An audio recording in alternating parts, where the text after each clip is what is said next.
The stagecoach lurched to a stop in front of the dusty mercantile, and Theresa Crawford clutched her carpetbag so tightly her knuckles turned white as she peered through the begrimed window at Eureka, Nevada, her new home whether she liked it or not. The year was 1878, and she had traveled nearly 2,000 miles from Philadelphia based on nothing more than 3 letters and a faded photograph of a man named Henry Thompson who needed a wife. The air outside shimmered with heat waves rising from the packed earth of the main street, and Theresa could already feel perspiration gathering beneath the high collar of her traveling dress. She had imagined this moment 1,000 times during the long journey west, but none of her imaginings had prepared her for the absolute foreignness of this place, so different from the cobblestone streets and brick buildings of her former life. The driver opened the door and offered his weathered hand. Theresa took it and stepped down onto the wooden sidewalk, her boots making a hollow sound against the planks. She scanned the street, looking for the man from the photograph, the one with serious eyes and a strong jaw who had written that he owned a cattle ranch 10 miles outside of town and needed a helpmate, a partner in building a life in this harsh but promising land. "Miss Crawford." The voice came from behind her, deep and uncertain. Theresa spun around and found herself looking up at a man who was both exactly like and nothing like his photograph. Henry Thompson stood well over 6 feet tall, with sun-darkened skin that spoke of years spent outdoors. His hair, dark brown and slightly too long, curled at the edges beneath his worn hat. The serious eyes from the photograph were the same, a striking hazel that seemed to see right through her carefully maintained composure. He held his hat in his hands now, twisting it nervously between calloused fingers. "Mr. Thompson," Theresa said, trying to keep her voice steady. Her heart hammered against her ribs, not entirely from fear, though there was plenty of that too. Something about his presence made her breath catch in a way she had not anticipated. "Please call me Henry," he said, and a slight smile softened the hard lines of his face. "I hope your journey was not too difficult. I know it is a long way from Philadelphia." "It was enlightening," Theresa said carefully, which was a diplomatic way of saying it had been the most uncomfortable, frightening, and exhausting experience of her 22 years. She had been rattled around in stage coaches, slept in dubious hotels, and once had to hide beneath a table when a drunken brawl broke out in a dining room. But she had made it here, and that was what mattered. Henry reached for her carpetbag, and his hand briefly brushed hers. Even through her gloves, she felt the warmth of his touch. "I have a room arranged for you at the boarding house," he said. "I thought you might want a few days to settle in before we make any final decisions. I do not want you to feel pressured." This surprised Theresa. She had expected to be married immediately, as was common with mail-order arrangements. The fact that Henry was offering her time and a choice made something inside her chest loosen slightly. "That is very considerate of you. I want you to be sure," Henry said simply. He gestured down the street toward a 2-story building with a neatly painted sign that read Rogers Boarding House. "Shall we?" As they walked, Theresa became acutely aware of the curious stares from the townspeople. Women paused in their shopping to watch them pass, and men outside the saloon stopped their conversations to look. She supposed the arrival of a mail-order bride was significant news in a small town like this. Eureka was larger than she had expected, with several streets of businesses and homes spreading out from the main thoroughfare. She could see the mountains rising in the distance, purple and imposing against the brilliant blue sky. "I should probably warn you," Henry said as they climbed the steps to the boarding house.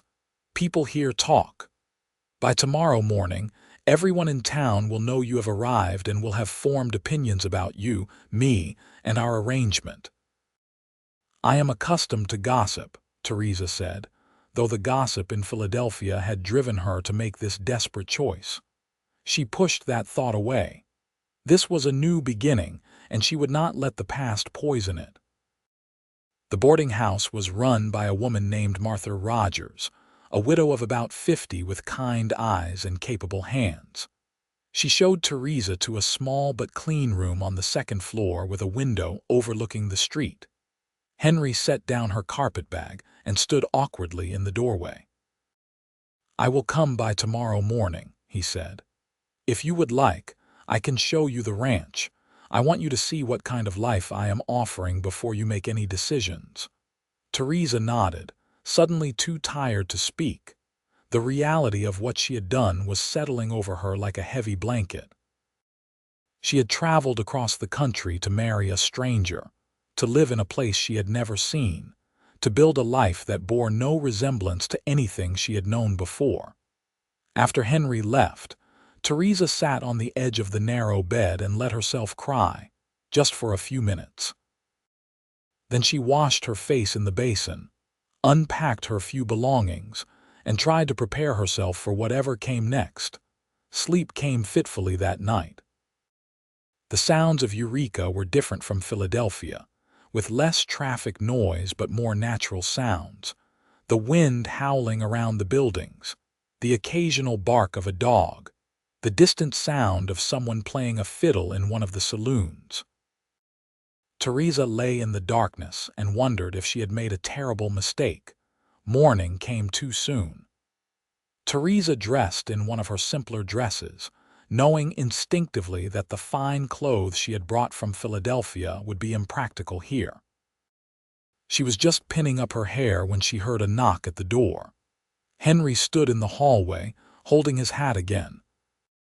In the morning light, Theresa could see details she had missed yesterday: the small scar above his left eyebrow, the lines around his eyes from squinting into the sun, the strength in his shoulders and arms that came from hard physical labor.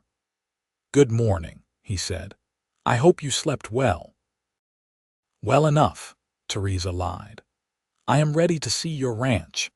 They had breakfast first at a small restaurant down the street, where Henry was greeted by nearly everyone who came through the door. It was clear he was well liked and respected in the community.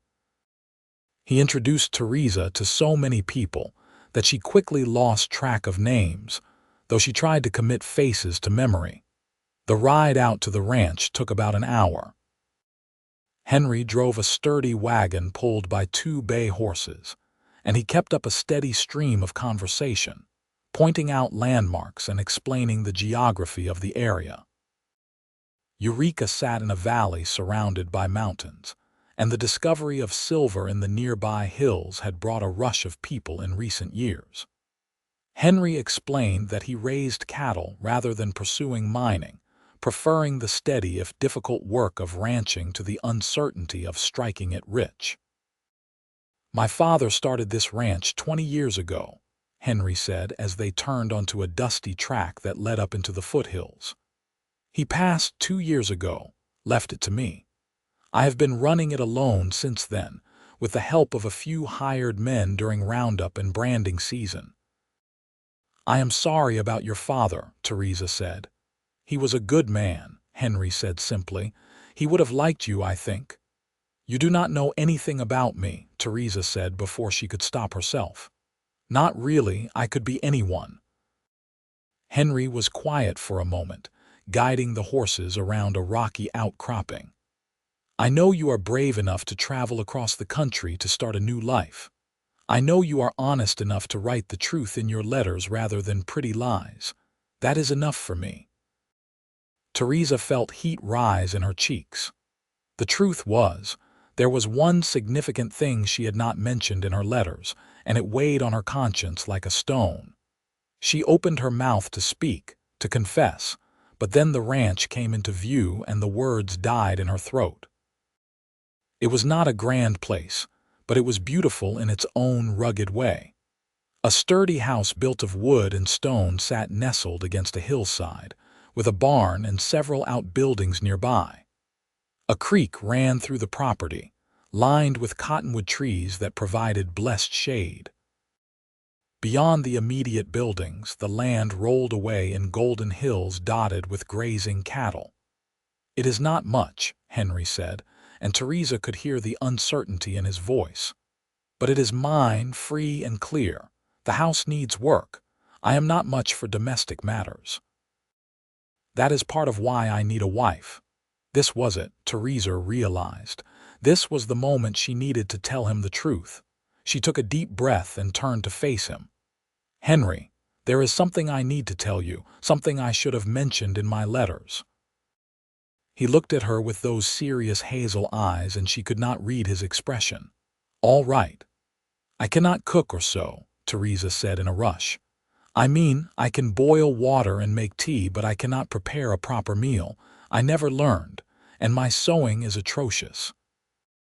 I can barely manage a simple hem without making a mess of it. In Philadelphia, we had servants who did those things, and my mother never saw fit to teach me practical skills. She thought I would marry well and have my own servants." She laughed bitterly. Obviously, that did not work out as planned. She waited for his reaction, for the disappointment or anger that would surely come. Instead, Henry just looked at her for a long moment, and then he did something completely unexpected. He smiled, a real smile that reached his eyes and transformed his entire face. "Is that all?" he said. "Is that all?" Theresa repeated incredulously. "Henry, you said you needed a helpmate. I cannot help you if I cannot manage the basic tasks expected of a ranch wife." Henry climbed down from the wagon and came around to her side, offering his hand to help her down. "Theresa, let me tell you what I really need. I do not need someone to cook fancy meals. I have been eating my own terrible cooking for 2 years and have not starved yet. I do not need someone to sew perfect stitches. I need someone to share this life with. I need someone to talk to at the end of a long day. I need someone who will be brave enough to build something new in a place that can be harsh and unforgiving. If you are willing to try, if you are willing to learn as we go, then just love me. That is all I really need." Theresa felt tears prick at her eyes. She had been so certain that her lack of domestic skills would be a deal breaker, had been dreading this confession since she left Philadelphia. "You cannot mean that. Every man needs a wife who can manage a household." "Every man needs different things," Henry said. He still held her hand, and he did not let go. "My mother was an educated woman from Boston. She came west with my father even though she had never cooked a meal or milked a cow in her life. She learned because she wanted to, not because anyone forced her. And she taught me that what matters in a marriage is not whether someone can bake perfect bread, but whether 2 people can face life as partners." "You really mean it?" Theresa said wonderingly. "You do not care that I am useless at all the things a ranch wife should know." "You are not useless," Henry said firmly. "You just have different skills. What did you do in Philadelphia? You mentioned in your letters that you worked." "I was a teacher," Theresa admitted. "I taught reading and arithmetic to children at a private school. Until they discovered I was teaching the servants' children along with the wealthy students. Apparently, that was unacceptable. I lost my position, and no other school would hire me once word spread." Henry's expression shifted to something that might have been admiration. "So you broke rules to do what you thought was right, even knowing it might cost you everything." "I suppose that is one way to look at it," Theresa said. "My mother said I was foolish and prideful. We argued. She wanted me to apologize and beg for my position back. I refused. That is why I had to leave. There was nothing left for me there." "Then I am glad you came here," Henry said. "And I am glad you are the kind of person who stands by what she believes is right. That takes courage." He still held her hand, and Theresa realized she did not want him to let go.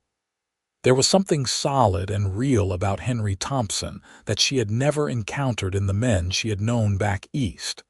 He did not seem to care about her lack of accomplishments in the domestic arts. He seemed to care about her as a person, which was a novel and slightly terrifying experience. "Come inside," Henry said. "Let me show you the house." The interior was predictably masculine and sparse. The main room contained a stone fireplace, a rough wooden table with chairs, and a few other pieces of simple furniture. The kitchen area was functional but clearly underutilized. A hallway led to two bedrooms, one obviously Henry's and the other empty except for a bed frame. "I thought if you decided to stay, you would want your own room until we were properly married," Henry said. "I want you to be comfortable." "You are being very decent about all of this," Theresa said. "There is no other way to be," Henry replied. "Theresa, I am not going to lie to you. Life out here is hard. The winters are brutal, and the summers are scorching. The work never ends. There are dangers from wild animals and sometimes from dangerous men passing through. But there is also beauty and freedom and the satisfaction of building something that is truly yours. If you stay, if you marry me, I will do everything in my power to make you happy. I will never force you to be something you are not. We will figure out the cooking and the sewing and all the rest as we go." Theresa walked to the window and looked out at the rolling hills and the mountains beyond. She could see cattle grazing peacefully and a hawk circling in the cloudless sky.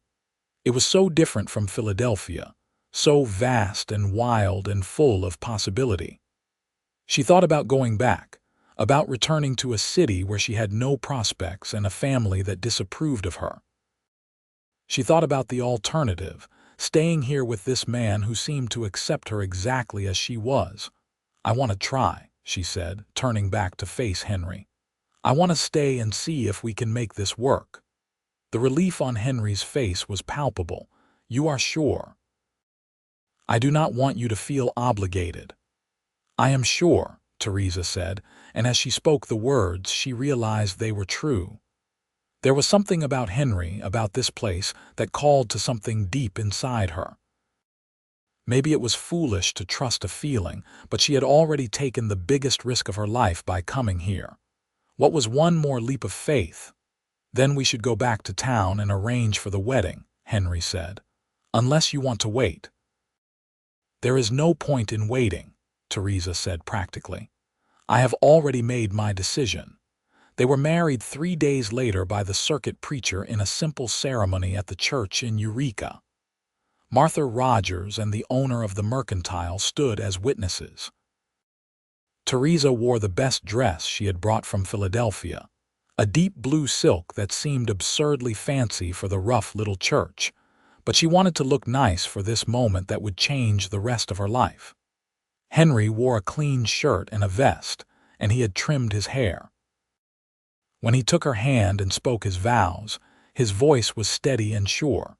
Theresa's voice shook slightly when it was her turn, but she got through the words. Then the preacher pronounced them husband and wife, and Henry kissed her very gently, almost hesitantly. And Theresa felt something flutter in her chest that might have been hope, or might have been the beginning of something deeper. They had a small celebration at the restaurant where they had eaten breakfast that first morning. Several of Henry's friends came, ranchers and townspeople who seemed genuinely happy for him. They treated Theresa with cautious friendliness, and she tried her best to be warm and sociable even though she felt overwhelmed by everything that had happened in the past few days. When they finally drove back to the ranch, as the sun was setting, reality settled over Theresa like a blanket. She was married now, to a man she had known for less than a week. She was going to live in a remote ranch house, far from everything she had ever known. She was going to be expected to manage a household when she could barely boil water without burning it. Henry seemed to sense her anxiety. As they pulled up in front of the house, he said, "I meant what I said before. You have your own room for as long as you want it. There is no pressure, no expectations. We are partners in this, Theresa." Everything we do, we figure out together. That night, Theresa lay in her own bed in the small spare room, listening to the sounds of the ranch settling around her. She could hear the cattle lowing in the distance, the wind moving through the cottonwoods by the creek. She could hear Henry moving around in his room across the hall, the creak of floorboards, the sound of boots being dropped on the floor. She was married to that man. The thought was surreal and terrifying and strangely exciting all at once. The next morning, Theresa woke to the smell of coffee and something burning. She dressed quickly and went to the kitchen, where she found Henry standing over the stove, poking at what appeared to be a smoking mess in a pan. "I was trying to make breakfast," he said sheepishly. "I am not very good at it." "Neither am I," Theresa said. She came to stand beside him and looked at the blackened remains of what might have once been eggs. "We are going to starve, are we not?" Henry laughed, and the sound filled the kitchen with warmth. "Probably, but we will starve together." They ended up eating bread and butter with their coffee, which was at least palatable. After breakfast, Henry showed Theresa around the ranch properly, introducing her to the horses and explaining his routines. He had 2 hired men who came during busy seasons, but for now, it was just the 2 of them managing everything. "I usually ride out to check on the cattle every morning," Henry explained. "It takes several hours.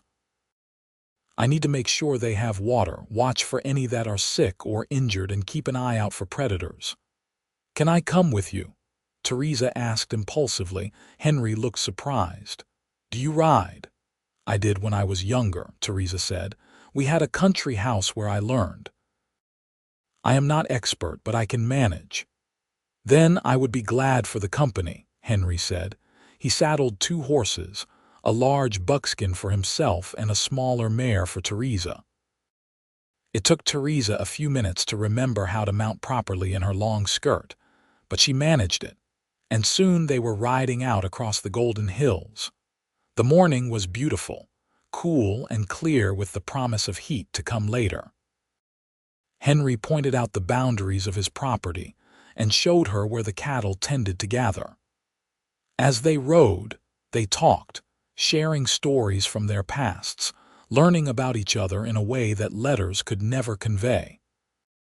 Theresa learned that Henry had wanted to be a teacher like his mother, but had been needed on the ranch after his father's health began to fail.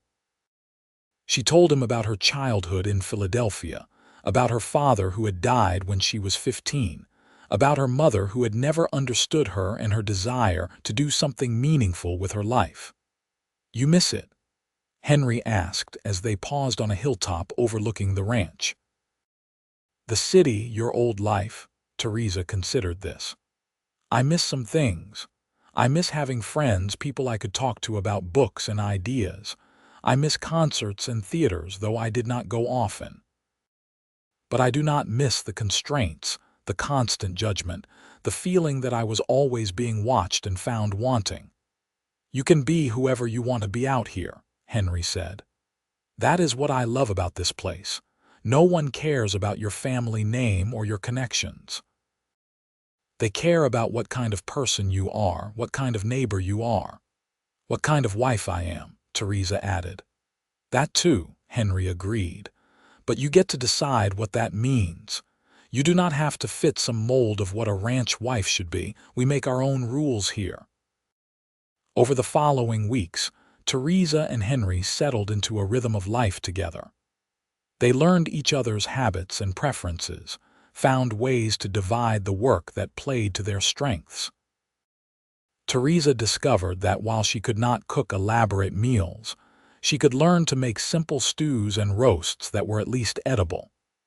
Henry taught her the basics, and she approached it like studying for an examination, taking notes and practicing until she got things right. In return, Theresa took over the ranch accounts, which had been a mess under Henry's haphazard management. She organized the finances, created a system for tracking expenses and income, and even identified several ways they could save money. She also started a small garden near the house, determined to grow vegetables even though she had no idea what she was doing.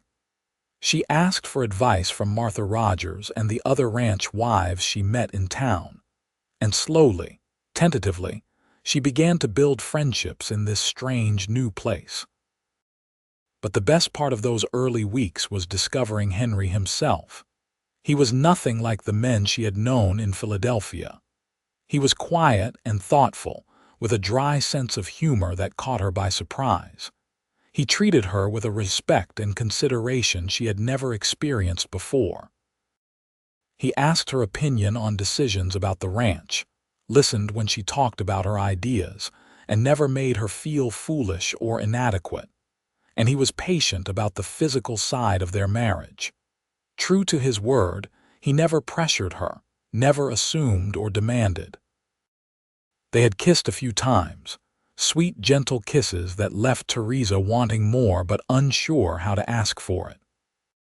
She was aware of him in a way that was new and unsettling, the way her heart beat faster when he was near, the way her skin seemed more sensitive when he accidentally brushed against her, the way she found herself watching him when he did not know she was looking. One evening about 6 weeks after their wedding, they were sitting outside on the porch watching the sunset paint the mountains purple and gold. They had been working all day on repairs to the barn, and both were tired but satisfied with what they had accomplished. Henry had his arm along the back of the bench they shared, not quite touching Theresa but close enough that she could feel the warmth of him. "I have been thinking," Theresa said, breaking the comfortable silence. "About us." Henry turned to look at her, his expression attentive. "What about us?" "We have been married for 6 weeks," Theresa said, "and you have been sleeping in your room and I have been sleeping in mine." "That was what we agreed on," Henry said carefully. "You would have your own space until you were ready for something different. What if I am ready?" Theresa said, the words coming out in a rush. "What if I want to be a proper wife to you?" In the fading light, she saw Henry's expression shift to something that made her breath catch. "Theresa, you are a proper wife. You do not need to do anything you do not want to do." "But I do want to," Theresa said.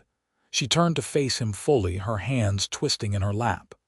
"Henry, I came here expecting a business arrangement. I thought we would be partners, friendly but distant. I did not expect to feel this way about you." "What way?" Henry asked, his voice rough.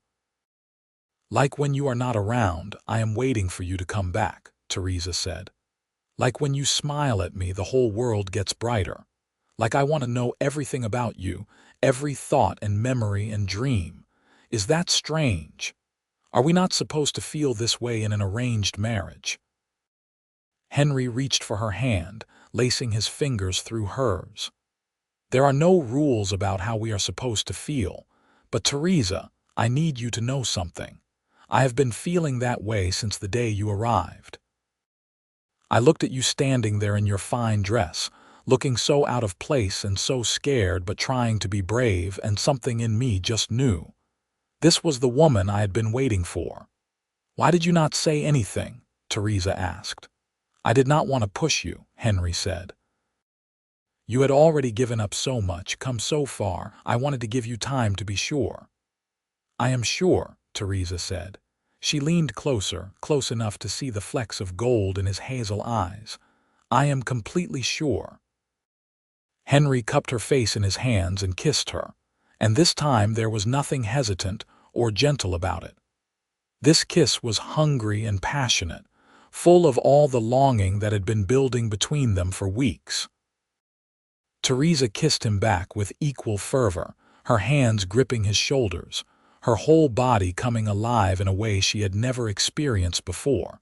When they finally broke apart, both breathing hard, Henry rested his forehead against hers. "Are you absolutely certain about this?" "Yes," Theresa said. "Take me to bed, Henry. Be my husband in every way." That night they came together with a tenderness and passion that left Theresa amazed at how two people could fit together so perfectly. Henry was gentle and patient, making sure she was comfortable, showing her that physical love could be beautiful rather than something to be endured. And Theresa discovered a side of herself she had not known existed, someone capable of desire and pleasure, and a connection so deep it felt like coming home. Afterward, they lay tangled together in Henry's bed, which would now be their bed, and Theresa felt a peace she had never known. Henry traced lazy patterns on her shoulder and said, "I love you, Theresa. I know it is fast. I know we are still learning each other, but I love you." "I love you too," Theresa said, and the words felt like a revelation. "I did not believe in love at first sight, but this is something close to it." "Love at first week," Henry suggested, and Theresa laughed. "That sounds about right." The seasons changed, and Theresa and Henry's love deepened. The work of the ranch was constant and demanding, but they faced it together. Theresa learned to do things she had never imagined she would need to know, helping with the cattle, repairing fences, even assisting when calves were born. Her cooking improved through trial and error, though she would never be an exceptional cook. Her sewing remained atrocious, but Henry did not care. He wore shirts with crooked seams and never complained. In turn, Henry supported Theresa's desire to do more than just keep house. When she suggested starting a small school for the children of neighboring ranches, he helped her convert one of the outbuildings into a classroom. When she wanted to order books from back east, he never questioned the expense. He seemed to understand that she needed intellectual stimulation as much as she needed food and water. The school started small, just 3 children from nearby ranches. But Theresa loved it, loved having a purpose beyond the daily tasks of ranch life. The children were eager to learn, and their parents were grateful for the opportunity. Some of them could not pay with money, so they brought eggs or vegetables or offered help with ranch work. It did not matter to Theresa. She was teaching again, doing what she loved. Winter came, harsh and cold just as Henry had warned. Snow piled up around the ranch buildings, and some days they could not leave the house because of the storms. But those days were not unpleasant. They spent them huddled by the fire, reading or talking or simply being together.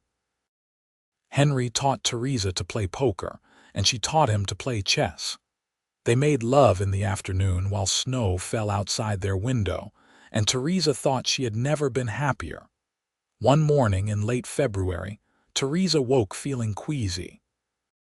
She barely made it outside before she was sick, and when she came back in, pale and shaking, Henry was waiting with worry written all over his face. "Are you all right? Is it something you ate?" Theresa sat down carefully, her mind working through the implications. "Henry, I do not think it is something I ate. I think I might be pregnant." The transformation of Henry's expression from worry to joy was almost comical. "Pregnant, are you sure?" "Not completely," Theresa admitted, "but the signs are there. We should probably wait a bit longer to be certain, but I think we are going to have a baby." Henry crossed the room in 2 strides and pulled her into his arms, being careful not to squeeze too hard. "A baby. We are going to have a baby. Are you happy about it?" Theresa asked, though she could already see the answer in his face. "Happy does not begin to cover it," Henry said. He kissed her forehead, her cheeks, her lips. "You have given me so much already, Theresa, and now this. I did not know it was possible to feel this much joy." The pregnancy was confirmed by the doctor in Eureka a few weeks later. Theresa was healthy, and if all went well, they would have a baby in the fall. The news spread through their small community quickly, and Theresa was touched by the kindness and support offered by her neighbors. Women she barely knew stopped by with advice and offers of help. Martha Rogers promised to be there for the birth, as she had assisted with many babies over the years. As her belly grew, Theresa had to stop some of her more strenuous ranch work, but she continued teaching until the summer heat made it too uncomfortable. She spent her time preparing for the baby, sewing tiny clothes with stitches that were slightly less crooked than usual, setting up the spare room as a nursery. Henry built a cradle from wood he carefully sanded smooth, working on it in the evenings by lamplight. They talked about names, about hopes and dreams for this child who would be born into a life so different from what either of them had known growing up. They talked about what kind of parents they wanted to be, what values they wanted to instill. "I want our children to know they can be anything they want to be," Theresa said one evening, her hand resting on her swollen belly. "I do not want our daughter, if this is a daughter, to feel limited by what society says women should be. And if this is a son, I want him to know that strength comes in many forms, not just physical. Our children will be lucky to have you as their mother," Henry said. He often talked to Theresa's belly now, telling the baby about the ranch, about the mountains and the cattle and the life waiting here.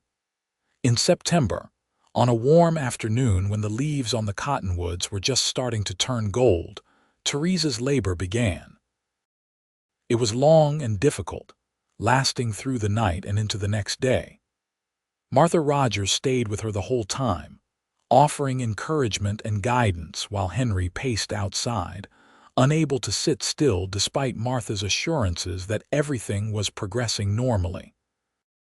Finally, as the sun was setting on the second day, Theresa gave one last push and heard the most beautiful sound in the world, the cry of her newborn baby. Martha cleaned the infant quickly and placed the small, squirming bundle in Theresa's arms. "It is a boy," Martha announced. "A fine, healthy boy." Henry was called in, and the look on his face when he saw his son for the first time was something Theresa knew she would remember forever. He sat carefully on the edge of the bed, his large, work-roughened hand reaching out to gently touch the baby's tiny fingers. "He is perfect," Henry whispered. "Theresa, he is absolutely perfect." They named him James after Theresa's father. James Henry Thompson, born on a ranch in the Nevada mountains, the first chapter in a new generation's story. The months after James's birth were exhausting but filled with wonder. Theresa discovered reserves of strength and patience she had not known she possessed. Henry was a devoted father, taking on as much of the care as he could while still managing the ranch. They took turns walking the floor with James when he cried at night, singing to him and telling him stories. By the time James was 6 months old, Theresa was ready to reopen her school. She brought James with her, setting up a small cradle in the corner of the classroom where he could sleep while she taught. The children were delighted with the baby, and the older girls especially loved helping to care for him during breaks. Life settled into a new rhythm, busier and more complicated than before, but rich and satisfying. Theresa and Henry's love had only grown stronger through the challenges of that first year of parenthood. They had learned to work as a team, to support each other through the difficult times, to celebrate the joys together. When James was 2 years old, Theresa discovered she was pregnant again. This time, the pregnancy was easier, perhaps because she knew what to expect. In the spring of 1881, she gave birth to a daughter they named Sarah, after Henry's mother. Sarah was a calm, observant baby, so different from James, who had been colicky and demanding. Together, the two children filled the ranch house with noise and laughter and love. Theresa sometimes thought back to that terrified young woman who had stepped off the stagecoach in Eureka 3 years earlier, certain she had made a terrible mistake. How wrong she had been. This life, this wild, beautiful, difficult life, was exactly what she had needed. And Henry, steady, patient, loving Henry, was the partner she had not known she was looking for. On their 3rd wedding anniversary, Henry surprised her by arranging for Martha to watch the children overnight so they could have an evening alone. He took her on a picnic to a spot high in the hills where they could see for miles in every direction. They watched the sunset paint the sky in shades of orange and pink and purple, and Henry pulled out a small package wrapped in brown paper. "What is this?" Theresa asked. "Open it and see." Inside was a book of poetry, nothing fancy or expensive, but clearly chosen with care. On the first page, Henry had written in his careful hand, "To my darling wife who proved that love is more important than cooking or sewing. Thank you for choosing this life with me." Theresa felt tears gather in her eyes. "Henry, this is beautiful. You are beautiful," Henry said. He took her hand and pulled her close. "These have been the best 3 years of my life, Theresa. I fall more in love with you every single day." "I love you too," Theresa said, "more than I can possibly express. You took a chance on a woman who could not cook or sew, who had no practical skills whatsoever, and you made me feel like that was enough. Like I was enough." "You were always more than enough," Henry said. "You were everything I needed. You still are." They made love under the stars that night, and it was just as passionate and tender as it had been the first time, if not more so. Years of knowing each other, of building a life together, had only deepened their connection. As they lay together afterward, wrapped in blankets against the cool mountain air, Theresa said, "Do you remember what you said to me that first day when I confessed I could not cook or sew?" "I said, 'Just love me,'" Henry replied. "That was all I really needed." "And have I?" Theresa asked. "Have I loved you enough?" Henry laughed softly and pulled her closer. "Theresa, you have loved me more than I ever dreamed possible. You have given me a home, a family, a partnership that makes every day worthwhile. You have exceeded my every hope and expectation."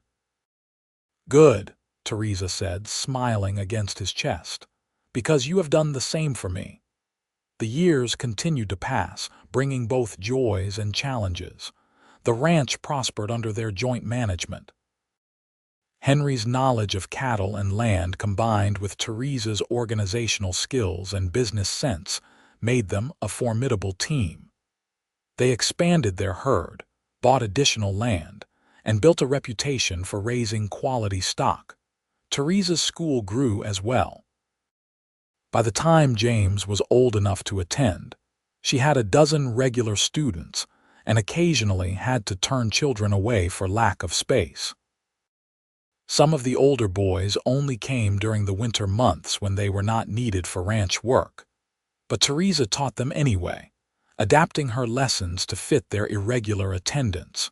She never did become an exceptional cook, though her meals were palatable and no one complained. Her sewing remained terrible, but she found a woman in town who was happy to do alterations and repairs in exchange for lessons for her children. Theresa had learned an important truth. You did not have to be good at everything. You just had to know your strengths and find ways to work around your weaknesses. When James was 7 and Sarah was 5, they had another child, a boy they named William. Will was a surprise, as Theresa had thought they were done having children, but he was a welcome one. James and Sarah adored their baby brother and fought over who got to help take care of him. Henry, watching his 3 children play together one evening, said to Theresa, "We have built something remarkable here, not just the ranch, but this family, this life. I could not have done any of it without you." "We built it together," Theresa corrected. "That is what partners do." In 1885, when they had been married for 7 years, tragedy struck the community. A harsh winter followed by a wet spring led to flooding along the creek that ran through town. Several buildings were damaged, including the church where Theresa held her school during the coldest months. The community came together to rebuild, and Henry and Theresa worked alongside their neighbors, hauling lumber and hammering nails. It was during this time that Theresa truly felt she had become part of Eureka, not just an outsider who had married into the community. The women who had once been cautious around her now treated her as one of their own. She had earned their respect through years of hard work and dedication, through being a good neighbor and a good teacher to their children. That summer, Theresa started teaching reading and arithmetic to adults in the evenings, offering lessons to anyone who wanted to learn. Several minors came, men who could barely write their own names and wanted to improve themselves. A few of the older ranch wives came as well, women who had never had the opportunity to learn as girls and were determined to do so now. Henry often sat in on these lessons, not because he needed them but to show his support, and Theresa loved him all the more for it. As the children grew older, they each developed their own distinct personalities. James was serious and thoughtful like his father, with a love of animals and the land. He could spend hours watching the cattle or tracking wild animals through the hills. Sarah was more like Theresa, curious about everything, always asking questions, always wanting to know how things worked and why. Will was the adventurous one, fearless and mischievous, keeping his parents constantly on their toes. One evening when James was 12, he said to Theresa, "Mother, I have been thinking. When I grow up, I want to be a rancher like Father. Is that all right?" "Of course it is all right," Theresa said. "This ranch will be yours someday if you want it. But you should know you can be anything you want to be. You do not have to follow in your father's footsteps just because it is expected." "I know that," James said, "but I love it here. I love the work, the land, the animals. I cannot imagine doing anything else." Theresa hugged her son, feeling both proud and a little melancholy. Her children were growing up, becoming their own people with their own dreams. It was wonderful and terrifying in equal measure. Sarah, on the other hand, announced at age 10 that she wanted to be a doctor. "I want to help people," she declared, "and I am not afraid of blood or hard work." "Then you shall be a doctor," Theresa said firmly. "We will find a way to make it happen." Henry was skeptical at first. Medical school was expensive and far away, and not many women pursued such careers. But Theresa was determined. They began saving money specifically for Sarah's education, and Theresa started teaching her everything she could about science and the human body. Will, only 6 but already opinionated, announced that he wanted to be a train conductor when he grew up, an ambition that changed weekly depending on what had captured his imagination most recently. In 1889, when Theresa was 33 and Henry was 35, they celebrated their 11th wedding anniversary. The ranch was thriving, the children were healthy and happy, and Theresa's school had become a permanent institution in the community. They had weathered droughts and harsh winters, cattle rustlers and crop failures, but they had done it together, and their love had never wavered. That night, after the children were asleep, they sat on the porch like they had so many times before, watching the stars come out over the mountains. Theresa leaned against Henry's shoulder, content in a way she had once thought impossible. "You ever regret it?" Henry asked quietly. "Leaving Philadelphia, giving up your old life?" "Not for a single moment," Theresa said. "This is my life, Henry. You and the children and this ranch and this community. I would not trade it for anything." "Even though you still cannot sew a straight seam to save your life," Henry teased. "Even though," Theresa laughed. "Some things never change. But you said all you needed was for me to love you, and I think I have managed that reasonably well." "Reasonably well." Henry pulled her closer. "Theresa, you have loved me better than I ever dreamed possible. You have given me everything." "We have given each other everything," Theresa corrected. "That is how a good marriage works." As more years passed, the children continued to grow and change. James became a skilled horseman and cattleman, working side by side with Henry and learning everything about running a ranch.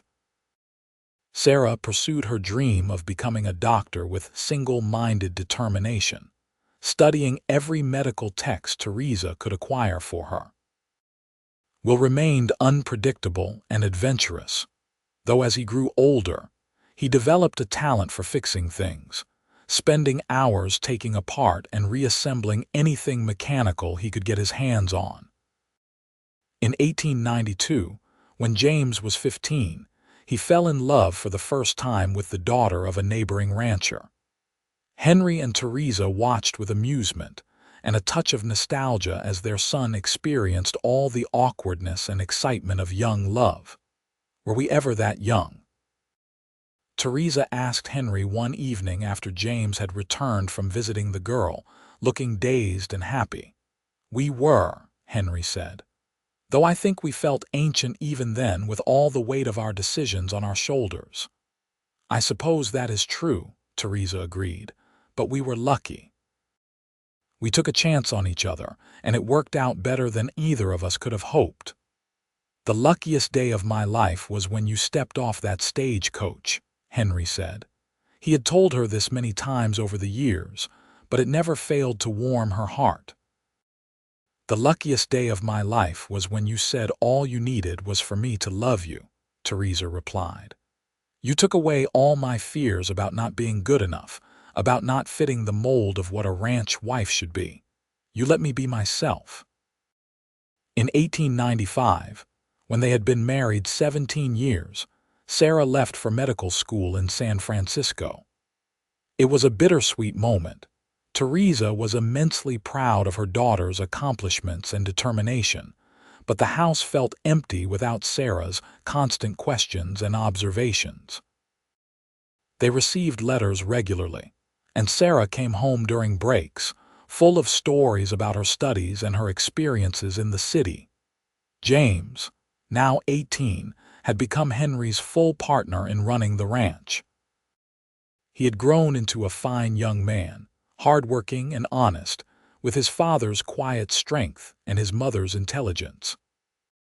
The young woman he had fallen in love with 3 years earlier, Emily, had become a regular presence at the ranch, and it was clear to everyone that a wedding would not be far off. Will, at 13, was still deciding what he wanted to do with his life, though his talent for mechanics was undeniable.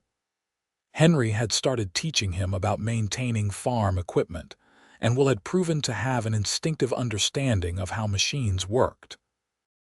In the spring of 1896, James and Emily were married in a ceremony at the ranch.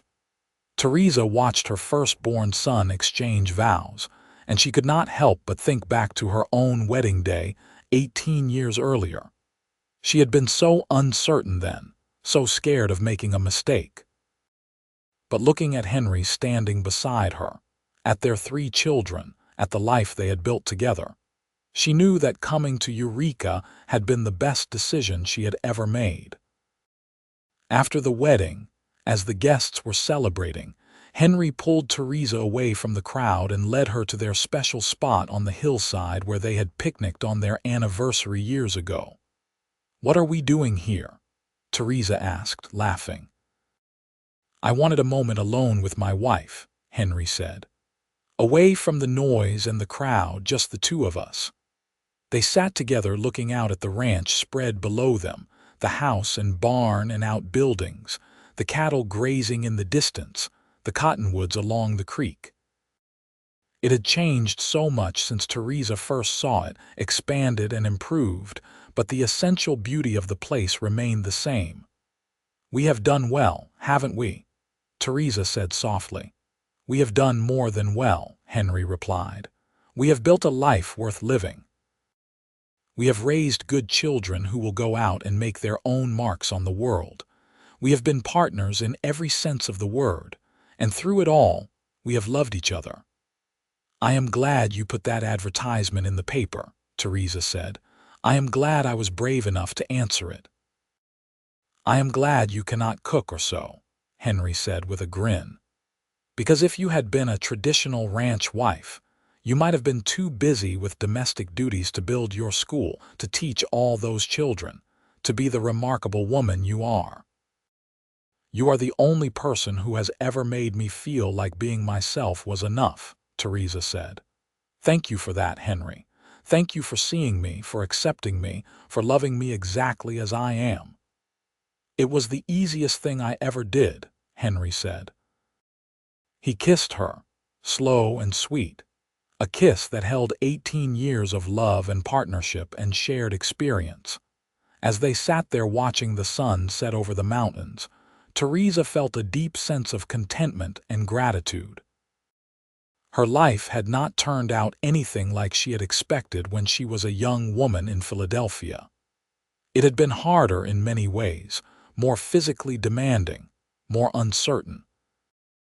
But it had also been infinitely richer, filled with love and purpose, and the satisfaction of building something meaningful.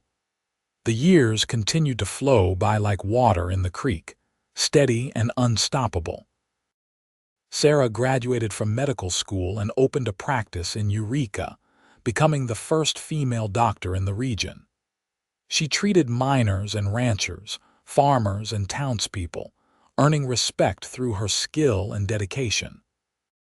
She married a fellow doctor she had met in San Francisco, and they made their home in town, building a life together based on shared passion for their work.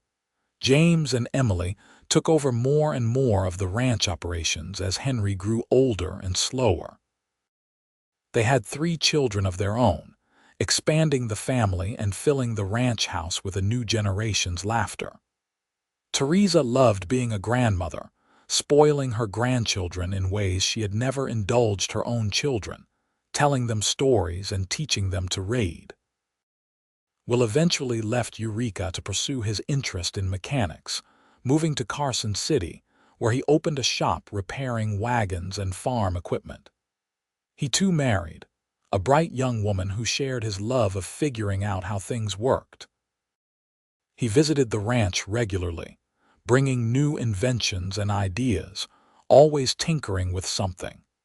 In 1905, Theresa and Henry celebrated their 27th wedding anniversary. They were both showing signs of age now, gray in their hair, lines on their faces, a slowness in their movements that spoke of decades of hard work. But their love had not dimmed. If anything, it had grown stronger, tempered by time and adversity into something unbreakable. On their anniversary, James and Emily arranged a surprise party at the ranch, bringing together friends and family from all over the region. Theresa was overwhelmed by the outpouring of affection and respect. So many of her former students came, now grown with children of their own, telling stories about what she had taught them and how she had influenced their lives. "I never realized," Theresa said to Henry that evening after everyone had left. "I never knew I had made such a difference." "You changed this entire community," Henry said. "You gave children opportunities they never would have had. You taught adults to read and write, opening up whole new worlds for them. You proved that a woman could be more than just a wife and mother, that she could have her own passions and pursuits. Of course, you made a difference. We did it together," Theresa insisted. "I could not have done any of it without your support. And I could not have built this ranch into what it is without you," Henry said. "We have been true partners, Theresa, in every way that matters."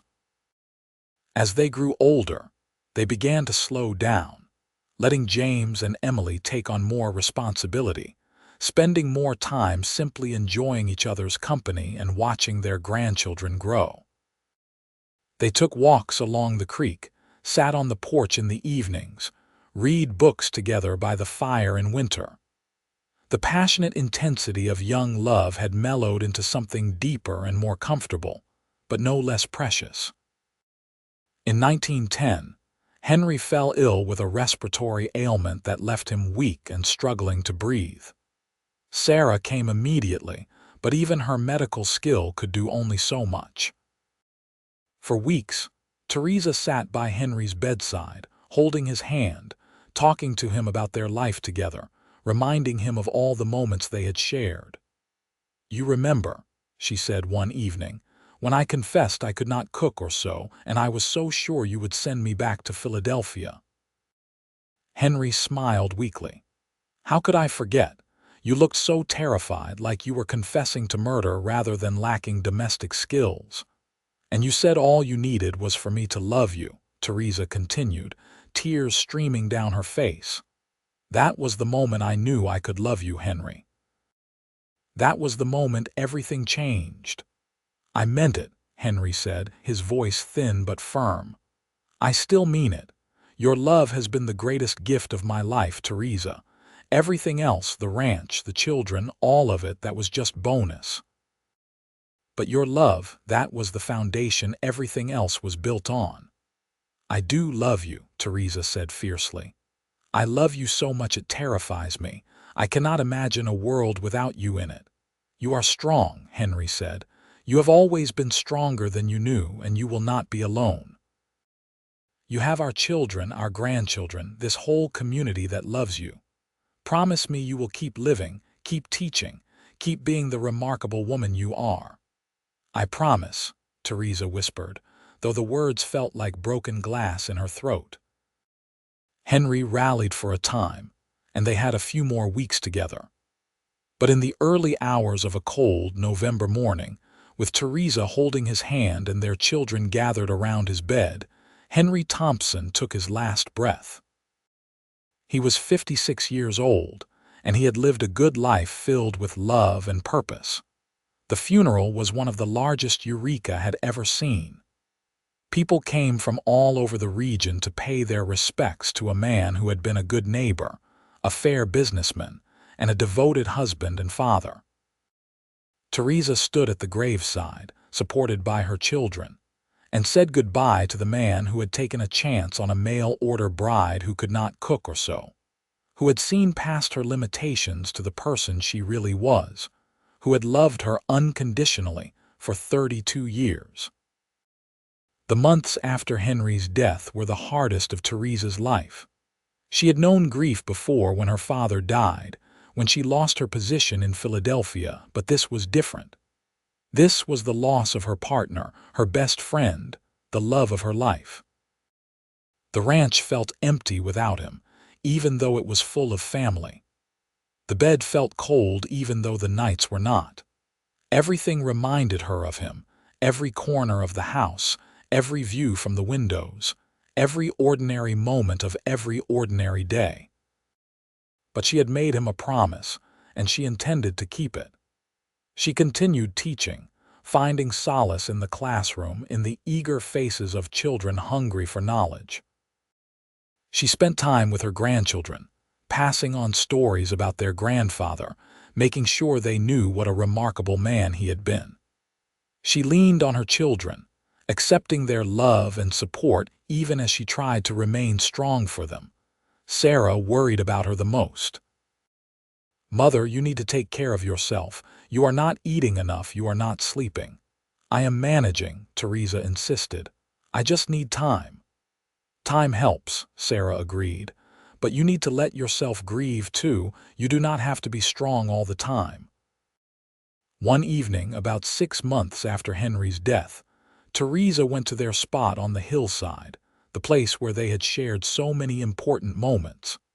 She sat on the ground, not caring about her dress, and she finally let herself break down completely.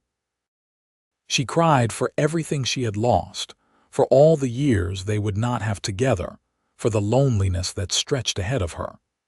She cried until she had no tears left, and then she sat in the gathering darkness and felt something inside her shift. She would survive this. She would honor Henry's memory by continuing to live fully, by being the woman he had loved, by making the most of whatever time she had left. It would not be easy, but she had never chosen the easy path. She had gotten on a stagecoach 32 years ago and traveled across the country to marry a stranger, and that had led to the greatest love story of her life. She was strong enough to face this too. As the years passed, Theresa settled into a new rhythm of life. She remained active in the community, teaching until she was in her 70s, finally retiring when her eyesight began to fail. She watched her grandchildren grow up and have children of their own, great-grandchildren who called her Gran, and climbed into her lap to hear stories about the old days. She lived to see incredible changes in the world. Automobiles replaced wagons, electricity came to Eureka, and the wild frontier she had known gradually became more civilized. But some things remained constant. The mountains still rose in the distance, purple and majestic. The creek still ran through the ranch, lined with cottonwoods. And the love she had shared with Henry remained as vivid and real as it had been when they were young. On quiet evenings, she would sit on the porch and remember. She remembered arriving in Eureka, young and scared and certain she had made a terrible mistake. She remembered confessing to Henry that she could not cook or sew, and the relief when he said it did not matter. She remembered their wedding day, their first night together, the birth of their children. She remembered decades of ordinary days made extraordinary by the simple fact of being together. She remembered his last words, telling her she was strong, that she would be all right, and she was all right. She was more than all right. She had lived a full and meaningful life, had loved deeply and been deeply loved in return. She had made a difference in her community, had raised good children who went on to do good things in the world. She had taken a desperate gamble on a mail-order marriage and found something infinitely precious.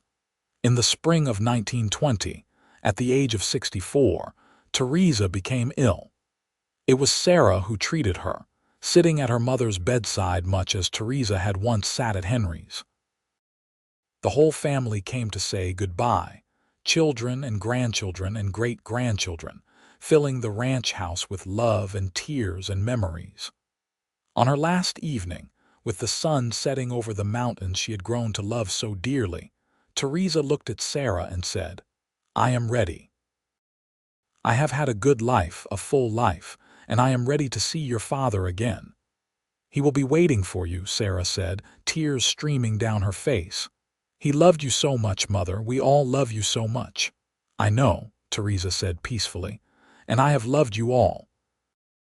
Tell the children, tell the grandchildren and the great-grandchildren, tell them that love is the most important thing.